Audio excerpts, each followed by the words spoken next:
Hello everyone, welcome back to my channel Madhumita Maharaj. আজকে আমি আপনাদের সাথে শেয়ার করব বড়মার নৈহাটির বড়মার মন্দিরে যাওয়ার ব্লগ। ডাইরেক্ট কল্যাণী থেকে লোকাল ট্রেন ধরে নৈহাটি পৌঁছে গেছিলাম, তারপরে সেখান থেকে পায়ে হেঁটে বড়মার মন্দিরে পুজো দিলাম। সামনেই বড়মার মন্দির ঢোকার আগে ত্রিনাথ বা দত্তাত্রেয়ার মন্দির, সেখানে প্রণাম করে আমরা 51 টাকার ডালা কিনে ডাইরেক্ট পুজো দিতে ঢুকেছিলাম। 2:30টার সময় গেট বন্ধ হয়ে যায় দুপুরবেলায়, তো আমরা মোটামুটি 2:15 নাগাদ ঢুকেছিলাম, সে কারণে আমাদের লাইন একদমই দিতে হয়নি।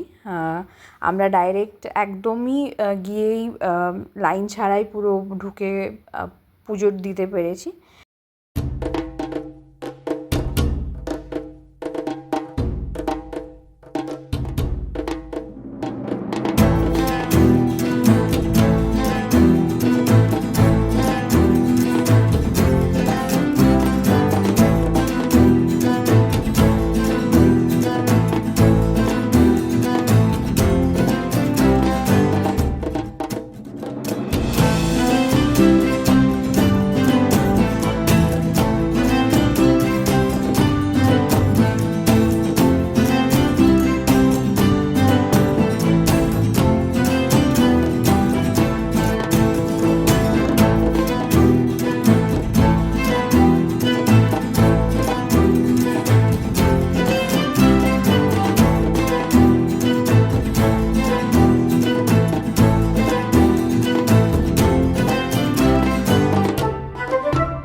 আশা করি আপনাদের এই মিনি ব্লগটা ভালো লাগলো।